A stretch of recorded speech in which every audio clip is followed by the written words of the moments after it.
ከአዲስ አበባ 130 ኪሎ ሜትር ርቀት ላይ ወደምትገኘው የአየር ንብረቷ ደጋማና ነፋሻማ ወደሆነችው ከተማ ጉዞን ጀምረናል።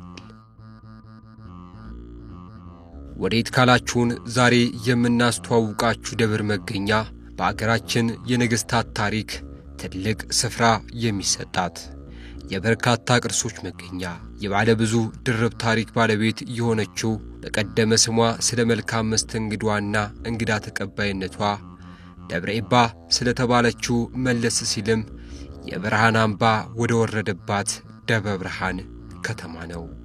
ደብረ ብርሃን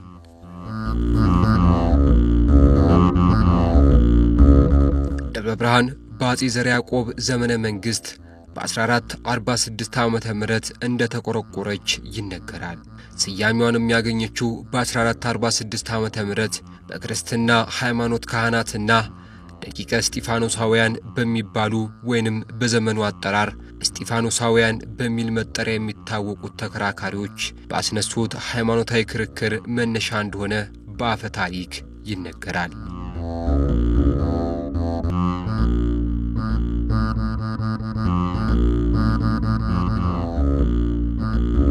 ደብረ ብርሃን ከ12ኛው ክፍለ ዘመን አጋማሽ ጀምሮ ደብረ ኢባ ይባል ነበር። እስከ 14ኛው ክፍለ ዘመን ባለው ጊዜ እስከ አፄ ዘርዓ ያዕቆብ መምጣት ድረስ ደብረ ኢባ ተብሎ ይጠራ ነበር። ይሄም ደብረ ኢባ የተባለበት ምክንያት በዚህ አሁን ባለንበት አካባቢ አንድ ታላቅ አባት ወይንም ደግሞ በወቅቱ የነበሩ አባወራ ሰው ይኖሩ ነበር። ይሄ በኦሮሚያ ክልል አካባቢ የነበሩ ወደዚህ ወደ ይፋትና ጥሞጋ ወደሚባለው ቦታ አልፎ ሲሄዱ በዚህ ቦታ ያድራሉ። ሲያድሩ እዛ ባላባት ቤት ገብተው አስተናግደዋቸው ስለነበረ በደንብ አርገው ኢትዮጵያ ልምዷ እንግዳ የማስተናገድ ልምዷ ዛሬ እንደዚህ ፖለቲካ ሳይለያየን በፊት የተለያየ እንክብካቤ ተደርጎ የማሳደር ልምዳችን እጅግ ውብና ማራኪ ነበር። በዚህ ላይ ተነስተው በደንብ ለኝን ሰዎች ኦሮሞዎች ናቸው ወደዛ ነበር አልፈው የሚሄዱትና እነሱን በደንብ አርገው አስተናግደዋቸው ግራቸውን አጥበው በእለቱ የተገኘውን መግባቸው አድረው ተነስተው ሊሄዱ ሲሉ እንዴ እነኚህ ሰዎች በደንብ አርገው ከተንከባከቡን ዘንዳ ለምንድን ነው ማንመርቃቸው ብለው ጠዋት አባወራውን ጠሩ። ያባወራውን ሚስት ደግሞ ጠርተው ሁለቱንም እግዚአብሔር ይስጥልን በሚል በቋንቋቸው ማለት ነው በደንብ አርገው ምርቃት መርቀዋቸው ነበር። ከያ በፊት የደብረ ብርሃን ወይንም የደብረ ኢባ ስሙ ባይታወቅም እነኛ ኦሮሞዎቹ አልፈው በሚሄዱ ጊዜ እዚያ ባሳደሯቸው በጎነት ከሱ ላይ ተነስተው ሰዎቹን በደንብ አርገው የመረቁበትን ምክንያት አርገው ከዚህ ላይ በመነሳት መርቀዋቸው ስለነ ይሄን ምርቃት መነሻ አርገው እነኚህ ሰዎች በዚህ መልኩ ከመረቁን የተሻለ ነገር በዚህ መልኩ ካገኘን በሚል ማስተዋሻ ይሆን ዘንድ ደብረ ኢባ ብለው ቦታውን ስያሜ የሰጠውታል። ይህ ማለት የምርቃት ቦታ ማለት ነው ወይንም የምርቃት ተራራ ይሄ ምርቃት ቦታ መልካም ስምን ያተረፈ እንደማለት ነውና ከዛን ጀምሮ እስከ አፄ ዘርዓ ያዕቆብ መምጣት ድረስ ደብረ ኢባ እየተባለ ቆየ። በ14ኛው ክፍለ ዘመን አፄ ዘርዓ ያዕቆብ ከነገሱበት ከ1426 እስከ 1446 አፄ ዘርዓ ያዕቆብ ኢትዮጵያ ምድር ያሉትን ቦታዎች በማየት ከዛም ደግሞ ዙሪያ ገባውን ካቃኑና በተለይም አሬ ብር ላይ የሚላውን የዚህ በይፋት በኩል የተነሳውን አንድ በዘመኑ የነበረውን የዘመኑን አፄ ዘርዓ ያዕቆብ ንግስና የሚቃወም እሱን አጥፍተው ወደ ሀገራቸው ፈጠጋሮ ወይንም ደግሞ ፈጠጋር ጥልቅ የሚባለው ቦታ ወደዚህ ወደ በሸንኮራ ዮሐንስ ባለው ታችኛውን ቆላውን በሱ በኩል ወደ ሀገራቸው ተመለሱ። እዛም ያለውን ሀገራቸውን ሁለት ቤተ መቅደስ ሰርተው ርስት ጉልት ከሰጡ በኋላ መሐሉ ሀገሩን አልደረሱበትምና ወደዚህ በኩል መጡ ይላል ዜና መዋዕላቸው እንደሚናገረው።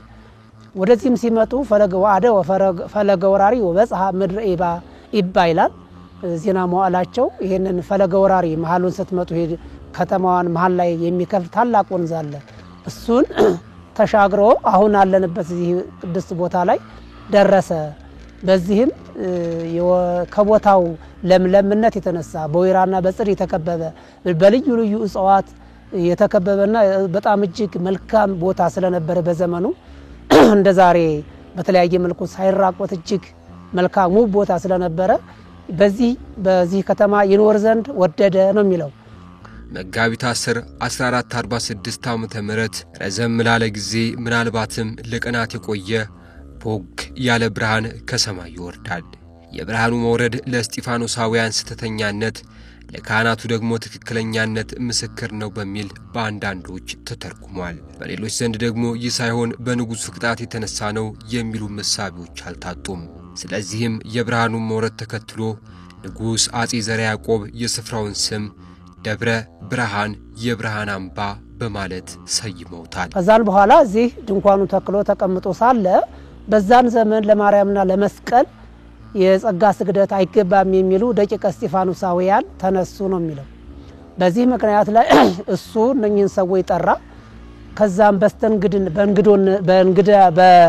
በስተንግዶ የመጡ ወይንም ደግሞ ለተለያየ ለንጉሱ እጅ መንሻ ይዘው የመጡ እንግዶች ከኢየሩሳሌም የመጡ እንደነበሩ ያመለክታል ዜና መዋዕላቸውና እነሱን ጠርቶ ሊቃውንቱ ምሁራኑን ጠርቶ አከራከራቸው ነው የሚለው።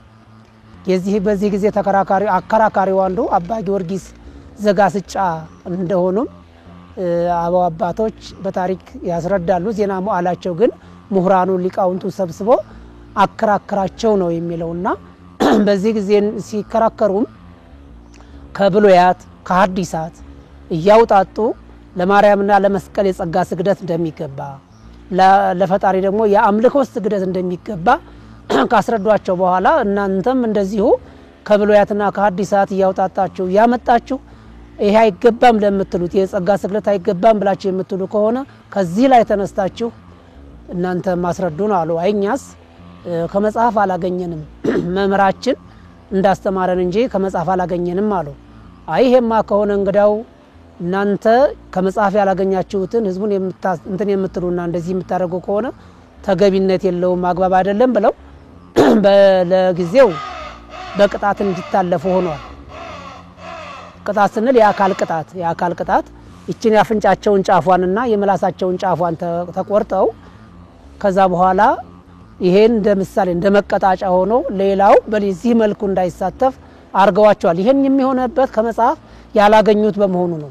ከመጽሐፍ ላይ ያልተገኘ ቤተክርስቲያናችን ለእመቤታችን ለመስቀል ጸጋ ስግደት እንደሚገባ ያስረዳች ይያለ እነሱ ደግሞ ከመጽሐፍ ሳያገኙ ዝም ብለው በደመ ነፍስ ይሄ ተገቢ አይደለም ብለው ማለታቸው ተገቢ ባለመሆኑ በዚህ ተለቀቁ። ነገር ግን እንደዚህም ሆኖ ሰዎቹ ከዚህ ሊታቀቡ አልቻሉም። እንደገና በመላሳቸው መናገር ቢያቀታቸው በጽሁፍ እየጻፉ አሁንም የጸጋ ስግደት ለእመቤታችንና ለመስቀል አይገባም እያሉ ያስተላልፉ ጀመር። ንጉሱ ከዚህ ላይ ተነስተው ህዝቡን ሰብስበው እንደገና ሊቃውንቱን ሰብስበው የነበረውን ነገር አስረድተው ፍረዱኛሉ። በዚህ ጊዜ እንደዛሬ ቁጭ ብሎ ዳኛ ፍርድ አይሰጥም። ፍርድ የነበረው በህዝብ ነውና እነኚህ ሰዎች በድንጋይ ተወግረው ቢሞቱ መልካም ነበረ። ነገር ግን ሃይማኖታችን ስለ ሃይማኖትህ ሙት እንጂ ግደል አይልም የሚል ነገር አቀረቡ። ካሁን ቀደም ይሄን ፍት አሰጥቻለሁ በዛ ልታቀብ ስላሉ ነው ዳናንተ ያመጣሁት አሉ። ይሄ ከሆነ ዘንድ እንግዲያው በድንጋይ ተወግረው ይሞቱ የሚል ህዝቡ ፍርድ ፈረደ። ንጉሱ ፍርዱን አስፈጸሙ። ፍርዱ የተፈጸመው ላይ አውርደው ከከተማው ልፍ ብለው ይወጡ ማለት ውስጡን ደን ስለነበረ ይሄን ከተማ ልፍ አድርገው ከከተማ በሬሳ የምንለው ወንዝ አሻግረው ወይንም ፈለገ ወራሪ የሚባለው ወንዝ ማለት ነው እሱን አሻግረው ማዶ ላይ ሲደርሱ ያው በድንጋይ ተወግረው እንዲሞቱ ተደርጓል። ይሄ ሆነው በ1446 የካቲት 2 ቀን ነው ይሄ ነገር የተፈጸመው። ለመስቀሉ የጸጋ ስግደት ይገባ ዘንድ ሲያመለክት አሁን ከዚህ በስተጀርባችን ባሉት 3 ጽዶች ግራንት ወይራዎች ጋር ብርሃን ለረጅም ጊዜ የቆየ ብርሃን ወረደ ይላል ታሪካቸው ዜና መዋዕላቸው። ብርሃን ወረደ። በዚህም ብርሃኑ እጅግ ዙሪያውን እንደ ጎርፍ የሚጎርፍ ነበረ። ደብረ ኢባ ሲባል የነበረውን ቦታ አጼ ዘርዓ ያዕቆብ ወደ ደብረ ብርሃን የቀየሩት።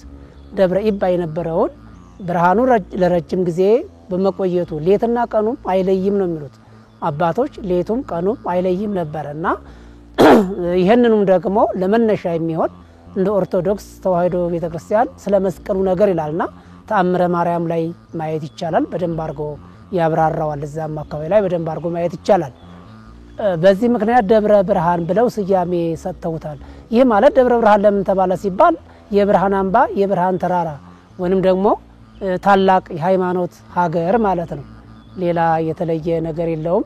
በዚህ ከተማ ከደብረ ብርሃን ጋር ስቦ አብሮ የሚነሳ ለከተማዋ ምስረታ የራሱን የሆነ ታሪክ ያኖረ ትልቅና ገናና ደብር አለ። የደብረ ብርሃን ቅድስት ሥላሴ ቤተክርስቲያን። ደብረ ብርሃን መጥቶ ሥላሴን ሳይሳለሙ መሄድ ደብረ ብርሃንን ያለ ሥላሴ ማሰብ የማይቻል ነገር ነው።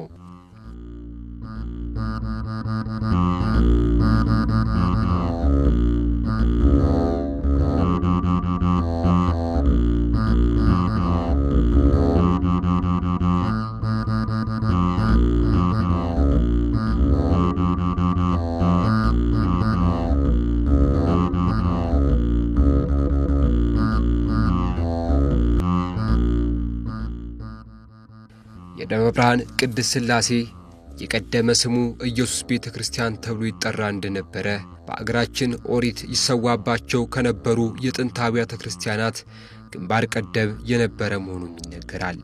በቀዳማዊ ምኒልክ ጊዜን ጨምሮ ኦሪት ይሰዋበት የነበረ የትልቅ ታሪክ ባለቤት ነው። በቤተክርስቲያን ታሪክ ጥቁር ጠባሳን ጥሎ ያለፈው የግራኝ አህመድ ወረራ በተፈጸመ ጊዜም ከጠፉትና ጉዳትን ካስተናገዱት ደብሮች መካከል ይህ ደብር አንደኛው ነው። በኋላም በአጼ ምኒልክ ዘመነ መንግስት በግሪካውያን አናጺዎች እጅን በአፍ በሚያስጭን ጥበብ ታንጿል።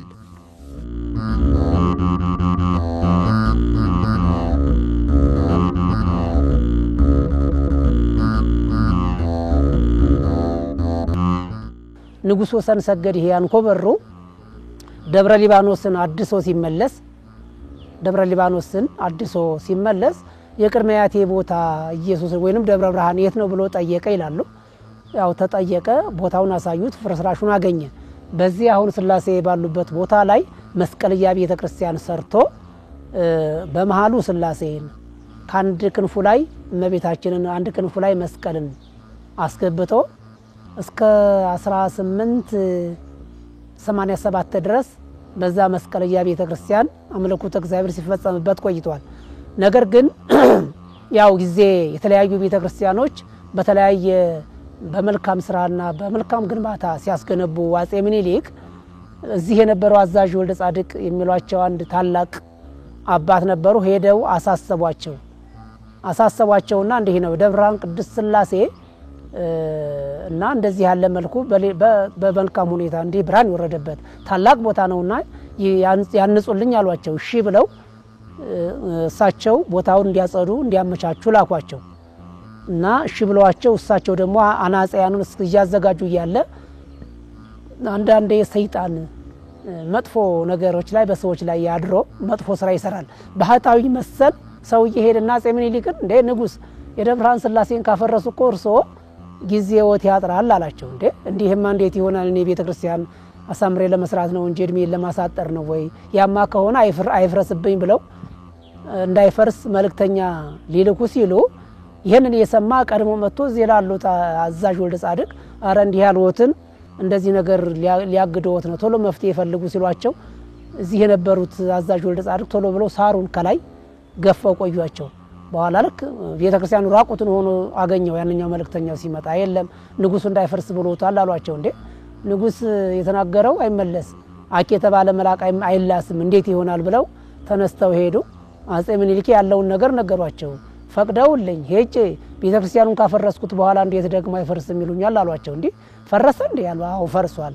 አያማ እንግዲያው ቢሆን የሥላሴ ፈቃድ ነው ብለው 12 ግሪካውያን አናጺዎችን አሲዘው ይሄ አሁን ያለው ቤተክርስቲያን እንዲሰራ ልቀዋቸው እንዲሰራ ሆኗል። ይሄ የሆነው በ1897 ዓመተ ምህረት ተጀምሮ ያለቀበት 1904 ዓመተ ምህረት ነው። በዛን ወቅት ያው አሁን ላይ የምናየው ይሄ ህንጻ ቤተክርስቲያን እንደ ዘመኑ ግንብ አይደለም። እርግጥ ሰፋ ያለ በጣም ሰፊ ነው። በደንብ አርጎ ጥናት በተሞላው አሰራር ነው የተሰራው። እንግዲህ 120 ምናምን ዘመን አካባቢ ላይ ሲያስቆጥር የቀለም እድሳት ካልሆነ በስተቀር በማንኛውም ነገር እድሳት የተደረገልን ነገር አንድም ነገር የለም። ነቅም የለው ነቅ እንኳን የነቃ ነገር የለው። ከላይ ጣራውን ስናይ በዚህ በቀጠን ባሉ ጽዶችና ማገሩ ደግሞ በዚህ በመቃ በማይነቅዙ እንጨቶች በደንብ አርጎ ማሰሪያውን እንደ ዛሬ የተለያዩ ነገር ሳይሆን ከበሬ ቆዳ ከተለያዩ የቆዳ ውጤቶች በልሱ ነው ግጥም ያደረጉ። ያንዳንዳቸው ማገር በ12 የታሰራለ፣ በ11 የታሰራለ፣ በ13 የታሰራለ። እንደዚህ ያደረጉ ቁጥርና ምሳሌ እየሰጡ ከዚህ ጀምሮ እስከ ላይ ያው እስከ ጣራው ድረስ ያለውን ከውስጥ በጣራ እንደማንኛውም እንትን ሰርተውታል።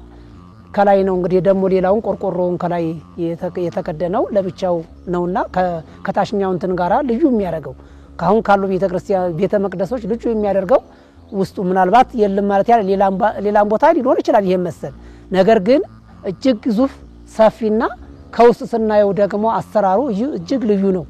በዚህ ምክንያት አሁን ካሉት አዳዲስ ከመናያቸው ህንጻ ቤተ መቅደሶች በተለየ መልኩ በስምንት ማዕዘን ቤተ ክርስቲያን ትውፊቷን ጠብቆ የተሰራ ለመሆኑ ያው ትውልድ የሚያየውና የምንናገረው መጥቶ ቢታይ ደግሞ በተግባር ማየት የሚቻል መሆኑን ለመናገር እወዳለሁ ማለት ነው። በአድዋ የጥቁሮች የግዞትን ታሪክ የሻሩት ንጉስ አጼ ምኒልክ የኢትዮጵያ ንጉሠ ነገሥት ሲሆኑ የንግስና ዘውዳቸውን የደፉት በደብረ ብርሃን ቅድስት ሥላሴ ቤተክርስቲያን ነው። ንጉሱ የቅድስት ሥላሴን ቤተክርስቲያን እንዲያንጹ ከላኳቸው 12 አናጺዎች መካከል አርገኒ ዮሐንስ የሚባለው የወቅቱ የዘመኑ አርክቴክት ይገኛል። የአናጺ የቅድስት ሥላሴን ቤተክርስቲያን መቅደስ ዘመን ተሻጋሪ አድርጎ ሰርቶ ከጨረሰ በኋላ ወደ አገሩ መመለስን ፈልጎ መንገድ ሲጀምር ጉልላቱ ላይ የተሰቀለው መስቀል የተንጋደደ ስለመሰለው ተመልሶ መስቀሉን ለማስተካከል ወደ ጉልላት ቢወጣ ከመስቀሉ ላይ ወድቆ ሕይወቱ ያልፋል። በዚህም ሥላሴዎች ከቤቱ እንዲሄድ አልፈቀዱም በማለት በክብር በቅድስት ሥላሴ ቅጥር ግቢ ውስጥ ተቀብሮ ሐውልት ተሰርቶለት በቅርስነት ይጎበኛል።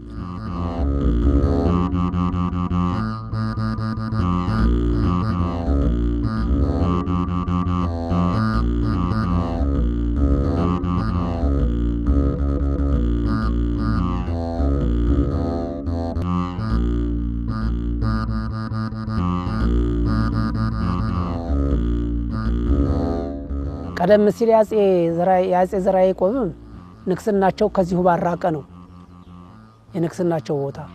ኋላም ይሄን ቦታ ያከበሩት እሳቸው ናቸው። ከሳቸውም በኋላ ያሉት ንጉስ ወሰን ሰገድ ምንም እንኳን የትውልድ ቦታቸው አንኮበር ይሁን እንጂ ይሄንን ቦታ እንደ ንግስናቸው ሲያከብሩት ከፍ ሲያደርጉት እንዲያውም ከኢየሱስ ወደ ሥላሴ የለወጡ እነሱ ናቸውና ከነሱም በኋላ ያሉ ነገስታቶች እንደዚሁ ሲያከብሩ ቆይተዋል። ኋላም አሁን አንተ እንዳልከው አጼ ምኒልክ የመጀመሪያ ንግስናቸው እንደ ንግስና የተጀመረው አንኮበርም ቢሆን ኋላ ላይ ግን በኢትዮጵያ ወይንም የዚህ ሸዋ ንጉስ የተባሉበት ከዚህ ጭልፍ ብሎ ቤተ መንግስት ሁላ ሰርተዋል። ልቼ ቤተ መንግስታቸውን ሰሩ። ንግስናቸው ግን እዚህ ደብረ ብርሃን ሥላሴ ነው የተፈጸመው። ያው በወቅቱ በነበረ የነሐስና የተለያዩ ዘውዶች በዛ አግባብ እንትን ብለዋል። እነኚህ ዘውዶች ማንኛው እንደሆነ ዘውዱ አለ። ኋላ ላይ ግን የወርቅ ዘውድ እንትና የነገሱበት አጼ ኃይለ ሥላሴ ግን የነገሱበት ዘውድ የወርቅ ዘውድ በዚሁ ቤተክርስቲያን ይገኛል። ከነሱም በኋላ እነ ንግስት ዘውዲቱና ሌሎችም ነገስታቶች የሰጧቸው የብር መስቀሎች፣ የብር መቋሚያዎች እና የብር ከበሮዎች እንዲህ መሳሰሉ ብዙ ንብረቶችን ቅርሶችን ይዞ የተቀመጠ ቤተክርስቲያን ነው። የናጼ አጼ ዘርዓ ያዕቆብ የብር ማህተማቸው ሳይቀር አለ። በከብር የተቀረጸ ማህተም እንደ ዛሬ በእንጨት በመናም ሳይሆን እነሱ ያሰሩት የነበረ ከብር የተቀረጸ ማህተማቸው ሁሉ በዚህ ቦታ ይገኛል። እንግዲህ እስካሁን ላይ በደንብ አርገን በቅርስም ደረጃ ተመዝግቦ የሚገኘው የአጼ ኃይለ ሥላሴ የወርቅ ዘውድ ነው። የናጼ ምኒልክ እንኳን ከነሐስ የተሰሩ ናቸውና ማንኛው እንደሆነ ግን ለይቶ እንትን አይል። በርከት ያሉ ዘውዶች አሉ። ከነሱ መካከል ላይ ይሄ ገሬ ነው ለማለት የሚያመለክት ነገር አላገኘንም።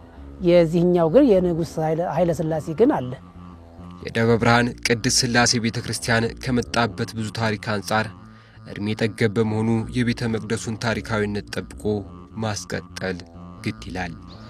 ከዚህ ከደብረ ብርሃን ቅድስት ሥላሴ ስንነሳ አንደኛ ይሄ ቀደም ብለን እንደጠቀስከው የታላቅ ወይም ታሪካዊ ደብር ሲባል ገዳም ሲባል በቅርስነት የተመዘገበ ነው።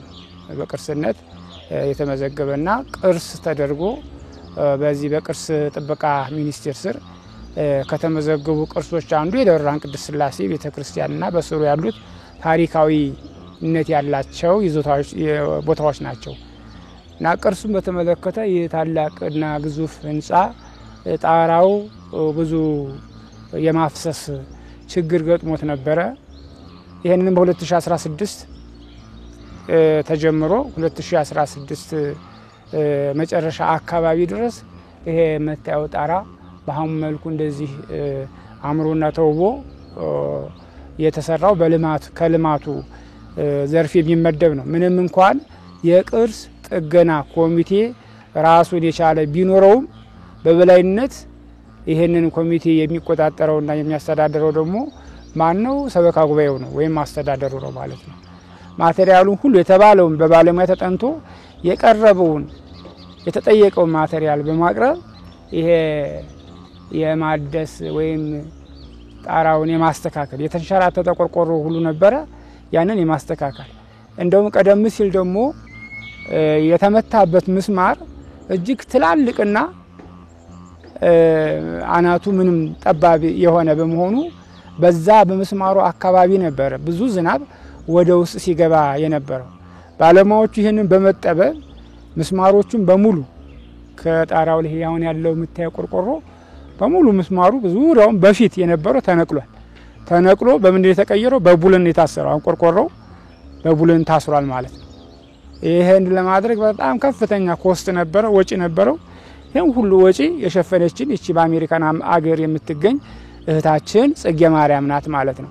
ይሄ ሁሉ ሲደረግ ያው የደብሩ አስተዳደር ሰበካ ጉባኤው ከቅርስ ጥገና ኮሚቴው ጋር በመተባበር በትጋት እና በንቃት ሆኖ እግዚአብሔር የሥላሴ ቸርነትና አጋዥነት ረድቶን ይሄ ህንጻ ቤተክርስቲያን ወይም ጣራው ከዝናብ ፍሳሽ እንዲቆም የዝናቡ ፍሳሽ እንዲቆምና የጥንት ማንነቱን ይዞ ጣራውም እንግዲህ ለብዙ አመት እንዲያገለግል ተደርጎ ተጠግኗል ማለት ነው፣ ታድሷል ማለት ነው። አድራጊ በስመ ጥምቀቱ ወልደ ጻድቅ እና የባለቤቱ ስም አክሊለ ገብርኤል በተባሉ የሥላሴ ወዳጆች ይህ ታላቅ የሆነ ሙዚየም በ158 ካሬ ሜትር ላይ ሰፈረ ወይም ያረፈ የሙዚየም ስራ እየተሰራ ይገኛል። አሁን ቆርቆሮ በማልበስ ላይ ነን። ቀጣይ ያሉ ስራዎችን እንግዲህ ፊኒሺንጉ ካለቀ በኋላ የውስጥ ማቴሪያሎችን ካማለን በኋላ ቅርሱን በተፈላጊው ባለሙያ ካስጠናን በኋላ ወደዛ ይገባና ለጉብኝት ክፍት ይሆናል ማለት ነው፣ ይኖራል። ሌላ ብዙ የልማት አውታሮች አሉ። እንግዲህ ልማት ሲባል ቅድም እንዳልኩ በዚህ በታች በኩል ትልቅ የመግቢያ በር ተሰርቷል። እሱንም እንግዲህ የምታዩት ነው። ይሄም በበጎ አድራጎት ነው። በበጎ አድራጎት ምእመናን በተክለ ማርያምና በወለተ ሐና በሚባሉ የሥላሴ ልጆች አማካኝነት ሌሎች ጓደኞቻቸውንም ይዘው ይሄን ትልቅ የሆነ የበር መግቢያ ወይም በስተምዕራብ ያለውን ዶም ሰርተውልናል ማለት ነው። ሌላው ደግሞ ቀደም ሲል ከዚህ ከፊት ለፊት የምታየው ቀደም ሲሉ በነበሩት አባቶች አማካኝነት በይበልጥ በአሁን ሰዓት በአዲስ አበባ ሀገረ ስብከት የሚገኙ ታላቁ አባታችን ብፁዕ አቡነ ሕርያቆስ በወቅቱ በዚህ ደብር እሳቸው አስተዳዳሪ በነበሩበት ወቅት የተጀመረና እዚህ ደረጃ ላይ ደርሶ በአሁኑ ደረጃ ለቤተ ክርስቲያኗ ጥሩ ገቢ የሚያስገኝ ህንጻ ነው ማለት ነው። ታሪካዊነት ብቻ ሳይሆን መንፈሳዊነትንም የሚገዛው የደብረ ብርሃን ሥላሴ በውስጡ ያዛቸው ታሪካዊ ነገሮች ያለፉትን ነገስታት ዜና መዋዕል ልቅም አድርጎ ያሳያል። ለደብረ ብርሃን ከተማ መመስረት ምክንያት ሆነው ከገነት ወረደ የተባለው የብርሃን መለኮት ያረፈበት ቦታ እንዳይጠፋ ለማድረግ በአጼ በደ ማርያም የተተከለችው ጽጌረዳ ዛሬም ድረስ አበባ ትስተዋላለች። የብርሃን መለኮት ያረፈበትን ቦታ በመርገጥ በርካታ ምዕመናን ፈውስ ያገኛሉ።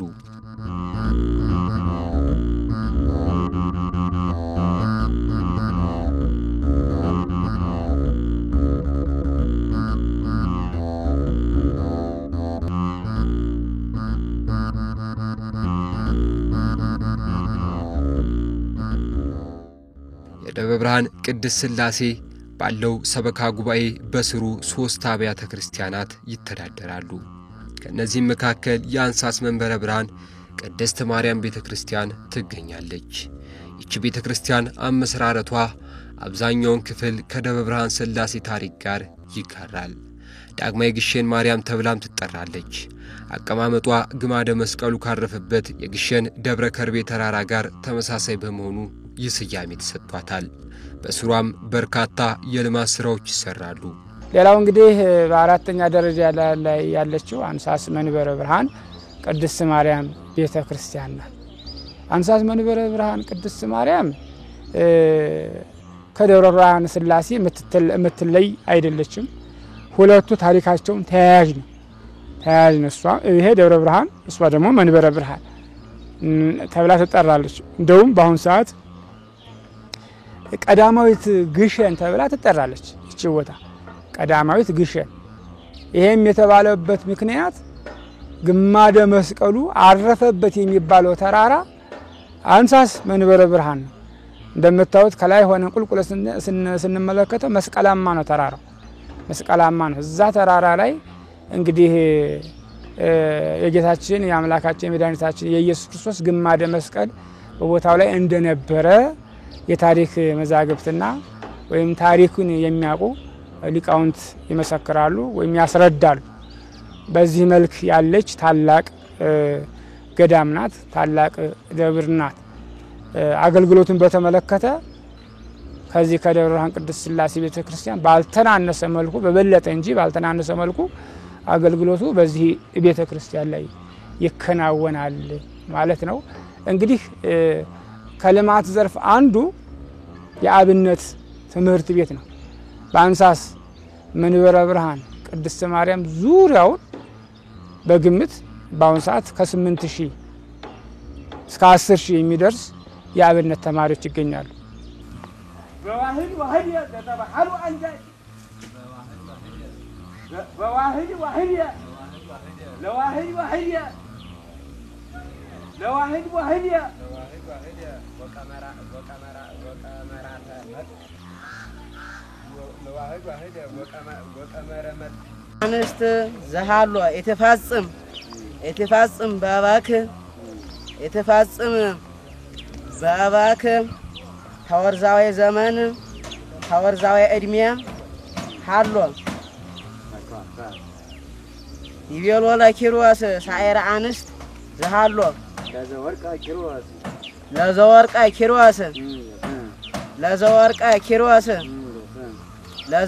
ኪሮስ ይገኛሉ። እነዚህ አብነት ተማሪዎች ሁሉም የጉባኤ ቤቶች ያሉበት የድጓ በለው ያቋቁም ቅዳሴ ብሉያት መጽሐፈ መነኮሳት የቅኔ የሐዲሳት ጉባኤ የቅዳሴ እነዚህ ሁሉ ቦታ ተሰጥቷቸው ተማሪዎችን ይዘው ታላላቅ ስመጥር በዚህ በደብረ ብርሃን በሰሜን ሸዋ ብቻ ሳይሆን በጠቅላላ በመላ ኢትዮጵያ ስመጥር የሆኑ መምህራን ያሉበት ታላቅ ደብር ነው። ያው በደብሩ ልማት ስራ እየተንቀሳቀስን እንገኛለን። በዙሪያው በእመቤታችን ዙሪያ ወደዛውም አጥር እንዲሆን ወሰኑን ለማስከበር ኮንቴነር እየሰራ እንገኛለን። የኮንቴነር ብዛትም ወደ 77 ኮንቴነር ተሰርቷል። ከነዚህ ከ77ቱ 16ቱ ወደ ስራ ገብተዋል። 16ቱ ጠቅልለው ሰርተው ወደ ስራ ገብተዋል። ሌሎቹም በመስራት ላይ ይገኛሉ። ያው የምታዩት ነው እየሰሩ ይገኛሉ። ሌላም ደግሞ ትምህርት ቤት ከኬጅ አንስተን እስከ 8ኛ ክፍል ድረስ ለመስራት ጀምረናል። ኬጁ ተጀምሯል። ከ1 እስከ 8 ያለው ደግሞ ወደዛው ሊቀጥል አሁን ከመስከረም ጀምረን እስከ ሰኔ 30 ድረስ ጨርሰን በ2019 ለትምህርት ገበታ እንደሚቀርብ አረጋግጠን በኮሚቴ ወስነናል ማለት ነው። በየትኛውም አሁን ዛሬ ማንኛውም ተማሪ ጎንደርም ጎጃምም መሄድ ያስፈልጋል። ሁሉም የምስክር ቦታ ሆኗል ማለት ነው። ቦታው ታላቅ የምስክር መስጫ ተቋም ሆኗል ማለት ነው። ከትምህርት ቤት አልፎ ማስመስከሪያ ሆኗል። ማስመስከሪያ ሌሎች ቦታ ላይ የሚማሩ ደቀ መዛሙርት መጥተው በዚህ አንሳስ መንበረ ብርሃን ቢፈልጉ በቅዳሴ ቢፈልጉ በቅኔ እንዲሁ በድጓውም በሁሉም ነገር ማስመስከሪያ ቤት ሆኗል ማለት ነው። አንሳስ መንበረ ብርሃን ወይም ደብረ ብርሃን ሆኗል ማለት ነው። ይሄ ትልቅ የቤተ ክርስቲያናችን የልማት ዘርፍ ነው። እኛ ብዙ ጊዜ ልማት ስንል ያው እንግዲህ ምናልባት ገንዘቡ ላይ ብቻ ነው የምናተኮረውና የሰው ልማት ደግሞ ከፍተኛ ዋጋ የሚሰጠው ነው። ከፍተኛ ዋጋ የሚሰጠው ነው። እንግዲህ ከገንዘቡም አንፃር ደግሞ አሁን ቦታው ላይ ያው ብዙ ሱቆችን ከፍተናል እንደ እግዚአብሔር ፈቃድ። እስካሁንም ለጥቂት ጊዜ የቆየ ነው። ቦታው ማስተር ፕላን ማሰራት፣ ይይዙታ ማረጋገጫዎች ወዘተ ብዙ ሂደቶች አሉ። ሌላኛው በደብረ ብርሃን ቅድስት ሥላሴ ካቴድራል ከሚተዳደሩት መካከል የቅድስት ኪዳነ ምሕረት ቤተክርስቲያን አንዷ ናት። ደብረ ብርሃን ኪዳነ ምሕረት የምትባል ቤተክርስቲያን አላት። በስሩ የምትገኘው እሷ ደግሞ ያው ቀደም ባሉ አባቶች እንደዚህ መሰረቱ ወጥቶ ቆሞ ነበርና ህንጻው በአሁን ሰዓት በከፍተኛ ደረጃ ወደ ላይ አድጎ ተመንድቦ ዶሙ ተሰርቶ ቆርቆሮ ጣራ ለብሶ እጅግ ፈጣን የሆነ የቤተ ክርስቲያን ትልቅ ካቴድራል በእውነት በዚህ ከተማ ውስጥ ከሚሰሩት ምናልባት እዚህ ደብረ ጽባህ ቅዱስ ጊዮርጊስ ቤተ ክርስቲያን አለ። እሱ ያው ግዙፍ ነው። ከዛ መለስ ግን እዚህ ከተማ ውስጥ ከሚሰሩ አብያተ ክርስቲያናት እጅግ በተሻለ ዘመናዊ የሆነ ህንጻ ቤተ ክርስቲያን እየተሰራና በመጠናቀቅ ላይ ነው። በዚች ሥላሴ ሰን በዚህ በሰበካ ጉባኤ አንድ ሰበካ ጉባኤ የሚተዳደሩ እና እሱም እዚህ ተጠናቀቀ ይገኛል ማለት ነው። እግረ መንገዱንም የይዞታ ማረጋገጫ ቦታዎች አሉ። እሱን ደግሞ ከሚመለከተው አጋር ጋራ በመነጋገር እስከ ከፍተኛ የመንግስት ባለስልጣናት ድረስ በመሄድ በማነጋገር ችግሮች በመፈታት ላይ ይገኛሉ። አጼ ዘርዓ ያዕቆብ በዘመነ መንግስታቸው ከኢየሩሳሌም ጉብኝት ሲመለሱ ለበረከትና ለፈውስ ይዘውት የመጡት ጸበል ሳይታሰብ ወድቆ በአንድ ስፍራ ይፈስባቸዋል። ንጉሱም ጸበሉ የፈሰሰበትን አፈር ለመውሰድ ቢሞክሩም ጸበሉ ይሰወርና ከተወሰኑ ጊዜያት በኋላ አካባቢው ላይ እንደገና ጸበል ይፈልቃል። በዚህም በርካቶች ፈውስን በማግኘታቸው ስፍራው ላይ የፈለገ ዮርዳኖስ ቅዱስ ሩፋኤል ቤተክርስቲያን ተተክሎ በቅድስት ሥላሴ ሰበካ ጉባኤ ስር እየተዳደረ ዛሬ ላይ ለበርካቶች ፈውስን እየሰጠ ይገኛል። ሌላው እንግዲህ ወደ ታች ልረር በዛው ፈለገ ዮርዳኖስ ቅዱስ ሩፋኤል ቤተክርስቲያን የሚባል ቤተክርስቲያን አለ። እሱም በዚሁ በሥላሴ ስር የሚተዳደር ነው። ይሄም ቤተክርስቲያን እንግዲህ ትልቅ የመሬት ይዞታ አለው። ሌላ ያልተስተካከለ በተለይ ከውሃ ልማት ጋራ በወሰን ይገባኛል ብዙ ውጣ ውረድ እስከ ፍርድ ቤት የደረሰ ጉዳይ ነበረው። ያም እስከ ፍርድ ቤት የደረሰ ጉዳይ በአሁን ሰዓት በስምምነት ከውሃ ልማት መስሪያ ቤቱ ጋራ በመነጋገር በስምምነት እልባት አግኝቶ በልማት ላይ ይገኛል።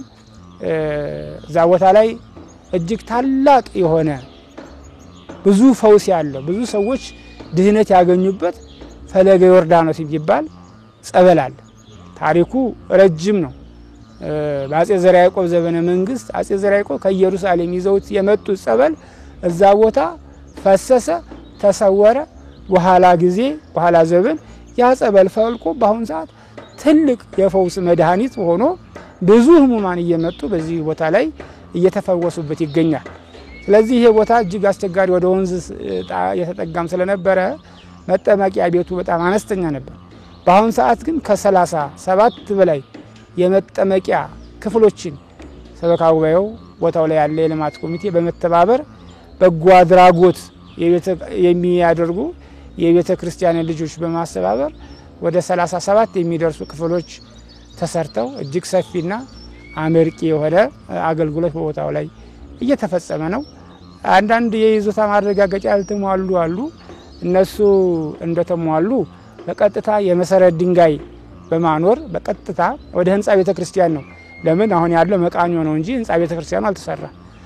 ወደ ህንጻ ቤተ ክርስቲያን ለመግባት እንደ እግዚአብሔር ፈቃድ ያው መቼም ሁሉም በእግዚአብሔር ፈቃድ ነው የሚሆነው። ከህዳር 13 የቅዱስ ሩፋኤል ዓመታዊ በዓል ነው። እስከዛ ድረስ ጉዳዮች የሚጠናቀቁ ከሆነ እኛም በዛን ዕለት እንግዲህ የመሰረት ድንጋይ የህንጻ ቤተ ክርስቲያኑ የመሰረት ድንጋይ ለማኖር አቅደናል ማለት ነው። የደብረ ብርሃን ቅድስት ሥላሴ ታሪክ ከብዙ በጥቂቱ ይህ ቢሆንም በስፍራ ያሉና የተፈጸሙ የቅድስና ተግባራትና ታሪካዊ ሁነቶች የደብሩ ታሪክ ከልብ እንዳይጠፋ ያደርጋሉ።